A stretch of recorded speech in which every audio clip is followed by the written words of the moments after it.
Warning, the following scenes consist of a BTEC fifth member of the Beatles returning to YouTube after about 3 months to give his absolute correct opinions, predictions and much more. Disclaimer, I speak very quick. I'm so scouse it sounds put on, but it is what it is, yeah.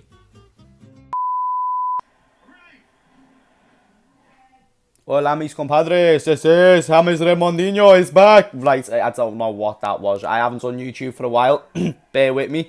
Yeah, hello, James Redmond TV. This is the YouTube channel. What the fuck? Right, hello everyone. Welcome back to James Redmond TV. It has been a while, so like that intro was always going to be like a difficult task. I have been dreading doing that intro. Pretty much since my last video, which was like a month ago.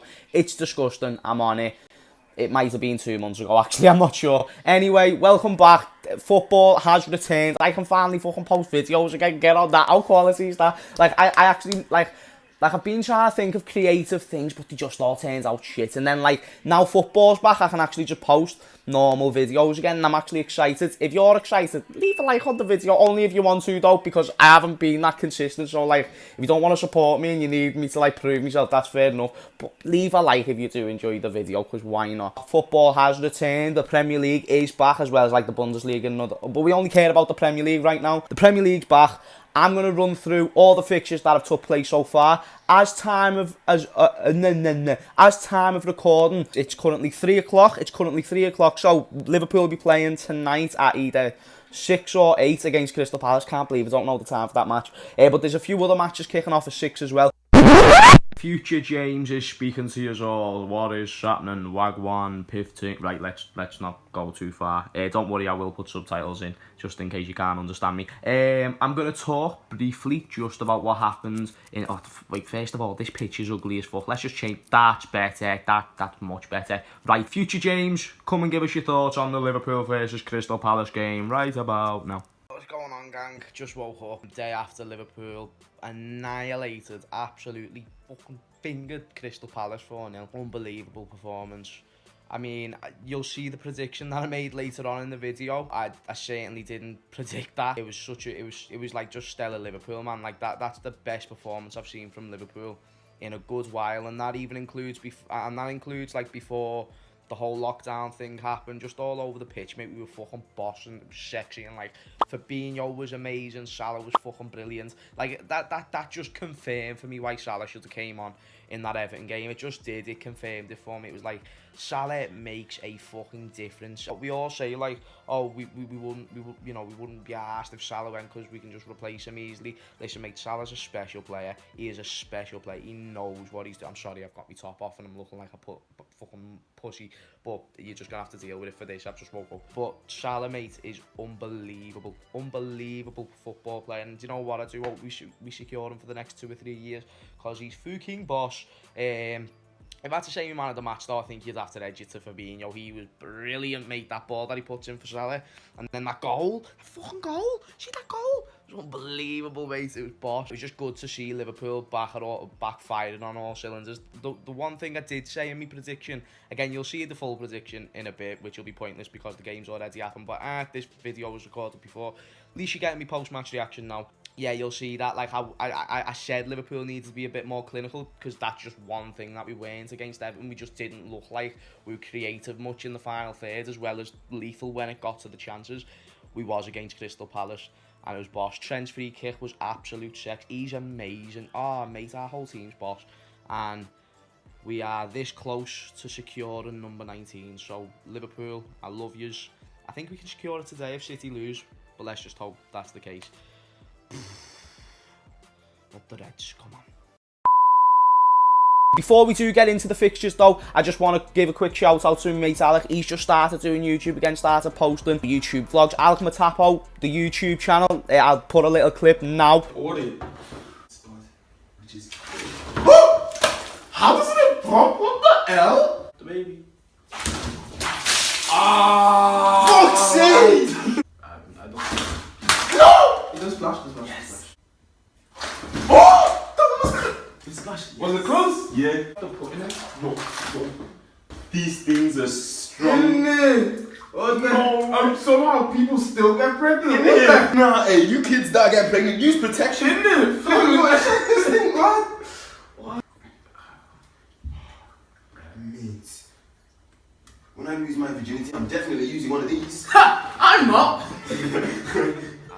Okay, let's go.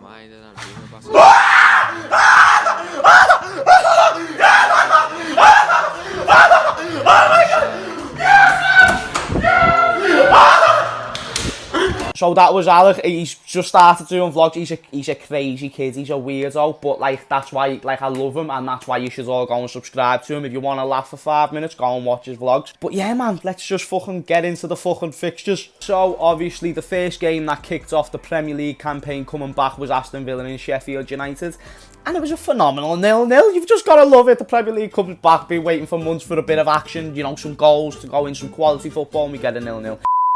You know, this game was actually unfair. Sheffield got hard done by. I actually predicted Sheffield to win this game 1-0, and they should have because of goal line technology. The first time in 9,000 fucking games, and goal line technology gets it wrong. I think the problem was the players were standing over like the goal line technology sensors or whatever the fuck it's called. Don't know what bullshit it was. Either way, it was unlucky on Sheffield United. They really should have won that game, or at least had a goal. Obviously, Aston Villa could have came back. When, you know, a team gets a goal in a game, it changes the game completely. But it was, you know, it was okay. It was not really too end-to-end, but it was an okay game. I can't say it was too shit. It was just good to see players on a screen and like a green field with like white lines. That sounds moody, doesn't it? But like, you know what I mean? You know the point that I'm trying to make. So yeah, it's like just good. It's like you can appreciate just football being back. By the way, does anyone fuck with the fans in the background? I do. I think it sounds a bit stupid sometimes, but like I don't mind it. It's kind of better than watching it just in silence. I'm not sure. Maybe you disagree. Leave in the comments down below. Do you like the fan noises in the background? Like I said, I don't mind them too much. Then we went into the game after that, Manchester City and Arsenal. Don't worry, I'm not going to run down every single fixture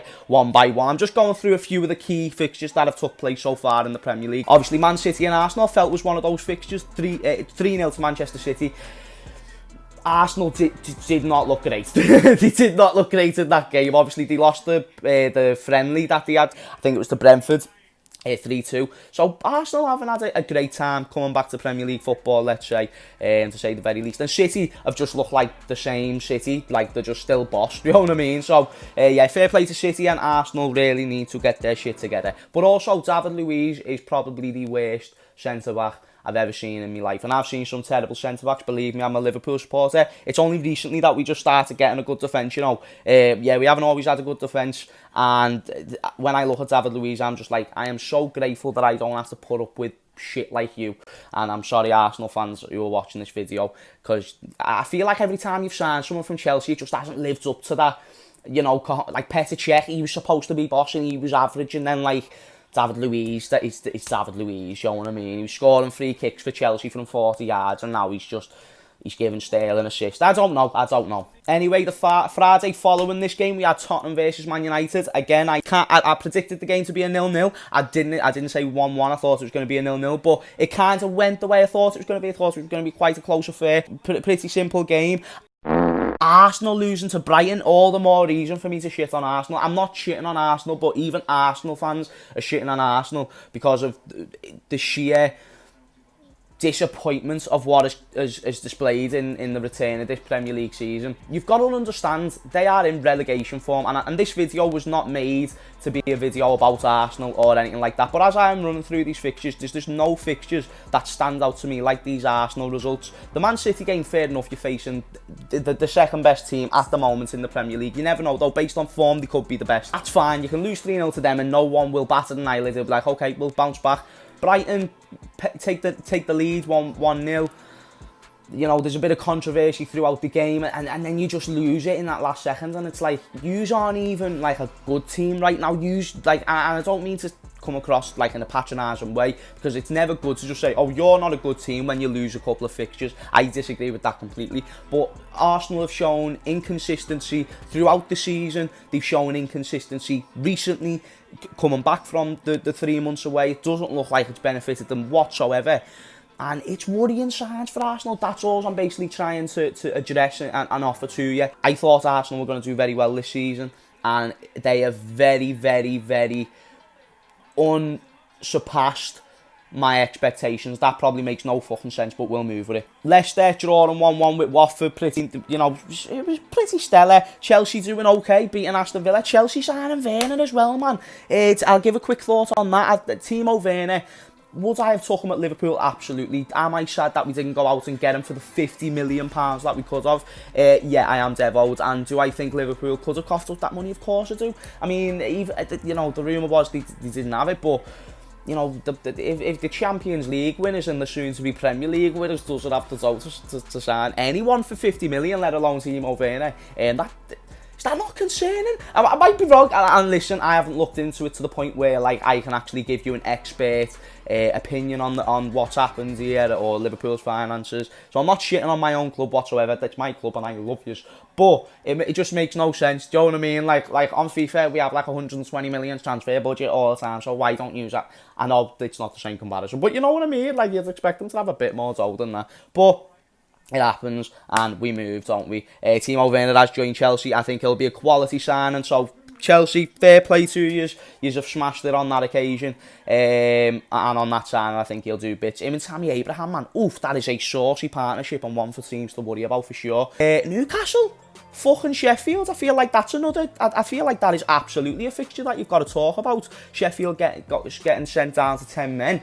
I watched the game. Good performance from Newcastle, man. You know they've had the takeover, and it just looks like they're a bit more rejuvenated because you know over the past couple of years, at least with Newcastle, it looks like the club's just been a bit stale. Not just not an exciting coming in. You know the most exciting thing to happen in the last 10 years. For Newcastle is when they get promoted, and that's due to a relegation that happened, which Newcastle fans don't like. So the fact now that this is actually like Mike Ashley's fucked off, and you know they've got a new owner, and they can actually start focusing on fucking improving as a club. Because under Mike Ashley, that was impossible. If you were thinking that Newcastle were ever, even under Rafa Benitez, were going to become like a top 6, top 8, top 10 side, listen, that was never going to happen under Mike Ashley. So Newcastle, I made up for you that you were able to sort out that shit that you had at the top, because that was just heavy, man. I'm surprised you didn't go lower than the Championship with Mike Ashley. It was crazy what I was seeing with him, and like obviously the whole thing with Sports Direct and what he was doing with the wages and shit like that. He's a shit owner. But no, phenomenal win there for Newcastle, mate. 3-0, can't go wrong. Chelsea with another win against Aston Villa. And then you move into our game with Everton, which was one of the more recent fixtures. Wait there, needs a water.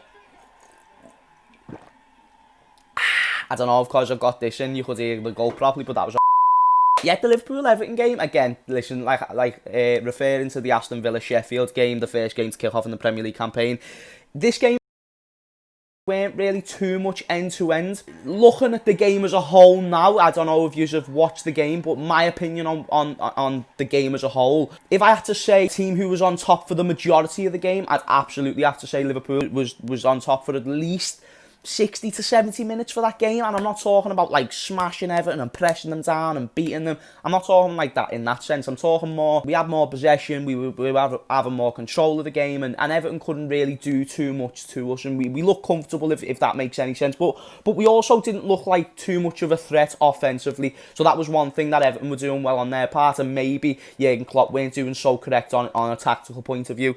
Salah obviously started on the bench.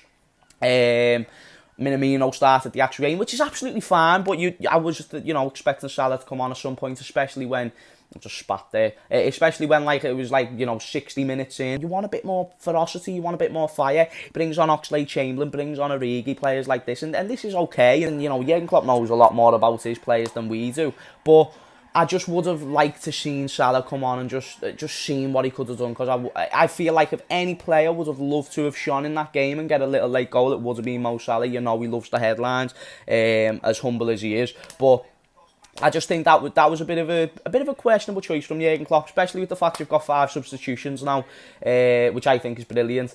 But I just thought Salah definitely would have been one of them substitutions, especially with Minamino starting. But if I have to talk about a team that actually should have won the game, so even though I felt like Liverpool had more control on the game, I feel like Everton, looking back now, actually had more of a right to win the game and was probably more deserving to win the game. Now, that's not to say Everton was dominant in any way, shape or form. I'm just saying that purely based on the chances that they had, because they had them 2 chances in a short space of time, and I don't know which one of them chances was better. Whatever one was worse is 10 times better than whatever chance Liverpool had throughout that whole game. In that aspect, they really should have won. So I was like, oh, thank you, Lord Jesus, that was sorted, and they never got that late goal. Because this would have been the least... Like, this probably would have been the best time to lose a derby when we're about to win the league. But, like, I never want to lose a derby. And, like, I don't care how many points clear we are. I don't care if we are going to win the league next game or the game after or whatever. I just want to beat Everton whenever or just not lose. Leave in the comments down below, what did you think of the game? Thought it was alright. I thought it was alright. It was alright, you know. You can't complain. You can't complain. Anyway, so just a quick Q&A before we end the video. A few questions that you usually ask me on the Instagram. James Redmond 96, if you want to go give it a little cheeky follow. Nice one. Anyway, score prediction versus Palace. So I've realised future James needs to return. I'm not going to show the whole clip of me talking about the Liverpool Palace game because I thought this video was going to be posted before, but it's going to be posted after. So I'm going to skip all that, and I'm just going to tell you I got the prediction wrong, for fuck's sake. Liverpool 2, Crystal Palace 1.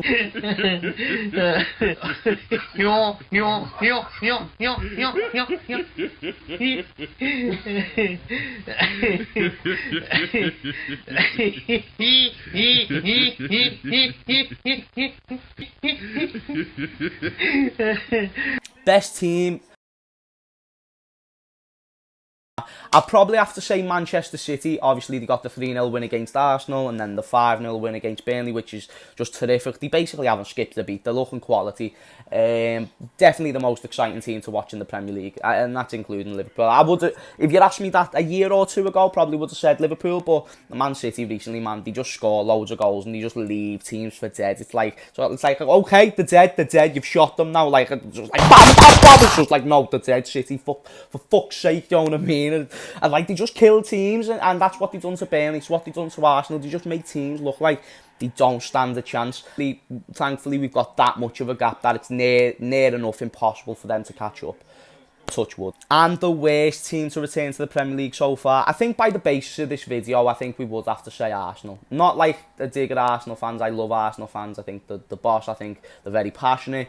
But the club itself just doesn't seem to know what it's doing at the minute, on and off the pitch. So yeah, and the results are very evident that they just haven't done too great, and they're like 14 points above relegation, which doesn't sound like the too in danger, but like, you know, if they keep on this form, then that will start to become 9 points and 6 points and 3 points. Oh, you're in the relegation zone. So Arsenal, get your shit together. But anyway, this was my first video back. I'm sorry if it was a bit rusty. I'm going to be posting more to try and get a bit more consistent.